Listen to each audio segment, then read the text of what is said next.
Well, hey, it's great to be here. Thank you for taking the time. I think, one of the things that we do not appreciate enough in the state is the access that we have to our elected leaders.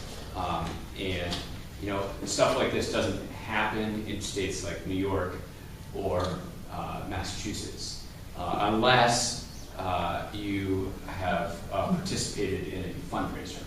And I hate to be that blunt about it, but I mean, it just, you don't have access in other places like you here. For me, the great thing about that is I get to hear sort of unfiltered views directly, and that's really helpful. So let's talk a little bit about where we are. Vermont is, when I talk to my colleagues from around the country, many people are a bit envious of where we are. Many of my colleagues from around the country have unemployment rates of 9, 10, 11%, and are struggling to figure out what the future of the economy is going to look like. And they're struggling with, a lot of people who are unemployed, how to get them back into the workforce. And they're struggling with quality of life issues. And, we often get caught up in the day-to-day negativity that can happen around particular issues. And I think it's helpful for us to sort of take a larger view and understand that we're in a relatively good position. That's not meant to be a Pollyannish view of the world. We have significant challenges in the state, and I think that we have to take them on head on. But I think that we often forget that we are coming at things from a relatively strong base. This year has been, like the last 4 years as Speaker of the House, a pretty challenging fiscal year. My overarching philosophy is that government is about investing in infrastructure, and it's about investing in its people. And so our human capital and our physical capital. And what do I mean by that? Well, it means that we have an obligation to make investments in our roads and bridges, help to make some investments in our electrical utility infrastructure, to make sure that our environment is clean, our lakes and rivers actually are swimmable or we can fish in them, and that we make the kind of investments that we need to make in Vermont's physical beauty, because it is one of its biggest attractions and drives many of our industries here. So, our job is to make sure that we're making investments in physical infrastructure that keep us strong. We're really also in the business of trying to invest in our people. That's the notion of that is around our public school system, pre-K, but it's also trying to help people who may be down on their luck get back on their feet and get them back into the workforce, or get them the treatment that they may need, help them get healthier. Those are the kinds of things that I think we as a state government and we as a society have an obligation to do. And our obligation runs both ways. We want people who we want to give a hand up to actually take that hand and try to be successful. And so we have an obligation to people. The citizens of the state have an obligation as well. We continue to, we've actually made a lot of progress in our investments in our physical infrastructure over the last 4 years. If you look at our roads and bridges, I actually would challenge anybody to say that as a whole, they're worse than they were 4 years ago. We leveraged a lot of money from the federal stimulus bill era, and we used that money and we used it wisely and put it right into our roads and bridges. We used state dollars to make sure that we had the maximum amount of leverage. And it shows. I think, in our highway, our federal highways, in 89, 91, better condition. Many of our state highways are in better condition. I'm not under the illusion that all of them are. I live on I have to drive Route 12 occasionally back to my hometown, and you know exactly where they stop the work. So, we have some challenges there. We're making progress on our bridges as well. We have some real challenges around making sure that the waters of the state are cleaner. Lake Champlain and many other lakes are some of the greatest assets that we have. But when we have places on Missisquoi Bay where you cannot swim, and other places on Lake Champlain that you cannot swim in the middle of the summer, that's a problem for all of us, because that's a huge stimulus for our tourism industry. And if we're closing our bays and our lakes because you can't swim in them, we've got a problem on our hands. So we need to make some progress there. And we have, so all of these things take money, right? And so let's talk about the challenges we've been facing. Our transportation fund is facing a real dilemma. And it's a dilemma because we have some good news. Good news is that we have more efficient vehicles. Our transportation fleet in general is getting better gas mileage. And that's a great thing, unless you're the transportation fund. The transportation fund is built on a penny per gallon tax. Most of the revenue does not take into account inflation. So as you use less gas, we have less revenue. And guess what? The cost of construction for transportation is keyed largely to the cost of petroleum. So we're using less gas, we have less revenue, we're doing more work, the work is driven by the cost of petroleum, and that's going up. We have an imbalance, and we have a challenge on our hands. It's not an imbalance that's unique to Vermont. It's one that many of the states around the country are facing. And so when you hear a discussion around the gas tax and converting a large part of our gas tax to a sales tax, that's one, to correct the structural imbalance that we have now, because we don't have enough money in the transportation fund to meet the federal match or to deal with a lot of the state projects that we do.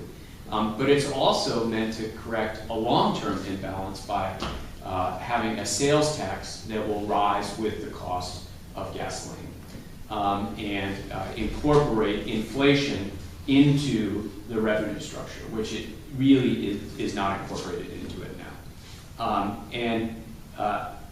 We do not actually go and decide to raise a gas tax lightly.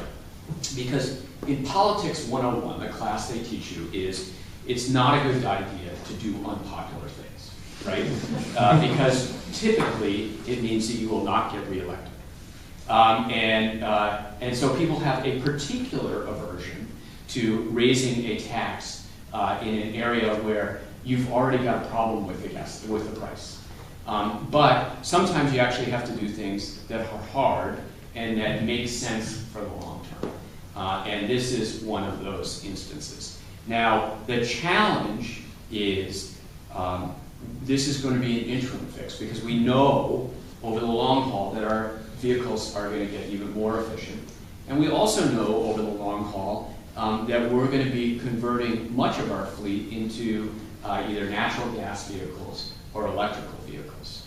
And we're going to have to address how you charge the users of those vehicles for the use of the roads, because they do just as much damage as the cars that are gasoline powered. People in this state, and I think in this country, aren't quite ready for the jump that means. It may mean a user fee based on vehicle miles traveled. That has not met with universal acclaim among the people that I have talked to. And I understand, particularly in my neck of the woods, where the jobs tend to be pretty far from where people live. So we've got some work to do there. Let me just briefly touch on the general fund, and then we can deal with, then we can take some questions. The general fund also has a structural challenge in it. Right out of the gate, we knew when we were looking at the budget this year that we were going to have to take on some responsibilities that the federal government has had in the past, particularly around low-income heating assistance. For the last 3 or 4 years, we've been putting state dollars and backfilling cuts that have been coming from the federal government. This year, we acknowledged that this was not going to be a problem that was going away, and realized that we had to put it in the base budget. And so we have had to deal with that. We are also experiencing the headwinds from sort of the sequester and sort of the global environment. So right at the beginning of this year, we had a downgrade on our revenues of $11 million from what we had projected for the fiscal year 14. We've been trying to address that structural imbalance. The governor's budget did not present us with any sort of reserves, just in case something else came up over the next year. Our philosophy in the House was, one, we wanted to spend less money than the governor in the budget, which we did. We wanted to put money in reserves, which we did, and we wanted to raise less revenue than the governor did in his budget, and we did. Now, the governor had balanced his budget by taxing break open tickets and also doing away with part of the earned income tax credit. We did something that is, once again, something they don't teach you in Politics 101, or at least Successful Politics 101. We put out a proposal that largely increased discretionary sales taxes on consumer items, soft drinks, candy, tobacco, meals at 0.5% for 1 year with a sunset, clothing at exemption only up to $110. And I know that dietary supplements, bottled water, that was designed around a consumer, sales tax on consumer discretionary items, exemptions that have been given by the state of Vermont, but largely do not exist in other states. And so we lifted those exemptions. And then in fiscal year 15, we capped itemized deductions at 2.5 times the standard deduction. And that's consistent with sort of the long-term play that we've been thinking about around tax reform and actually increasing the base or broadening the base. So that was part of our proposal as well. An underreported item is, and I don't know how much this would impact any of your organizations, there is an employer assessment for Catamount that exists now. We eliminated the employer assessment, set off most of the cost of eliminating that through the income tax changes in 2015. The cost to the Treasury was $15 million in 2015 for eliminating the employer assessment. So taking $15 million of obligation off of the backs of Vermont employers who are paying that employer assessment. So the total package was one that allowed us to actually bring in our budget at a lower amount than the governor, have some reserves, and actually create some stability for fiscal year 2015. Because part of what we were trying to do was look at what the consequences of our decisions in 14 were going to have on the 2015 budget, and try to make sure that both those years were in better condition than they were in the governor's proposed budget. Now, I don't want to be too critical of the governor's budget. He made investments in areas that I think we We all share goals in those areas. And the fact of the matter is the revenue downgrade of $11 million happened 2 days before he had presented his budget to us. And so that was an $11 million lower amount of revenue that he had to figure out how to deal with in 2 days. So we had the benefit of more time in dealing with those issues. So I'll leave it there. I actually, when I look at some of the shenanigans that happen, fiscal shenanigans that happen in other states, I actually feel pretty good about the way that we address our structural issues in the state of Vermont. I'm not going to lie to you. I think that we have some things that we need to deal with, particularly on the pensions. But I must say that I'd rather be looking at our budget than budgets from most of the other states around the country. So, floor is yours. I'd like to start with one topic that we talk about a bit, and this is not credit union finance, but credit unions as employers and the healthcare topic. Yep. It'd be helpful if you could just give us the short, high-level summary. I mean, it's an issue that sometimes is incredibly high in the media, right, and it's not. And just if you're an employer with many employees, what's on your mind? What's coming? Where are we?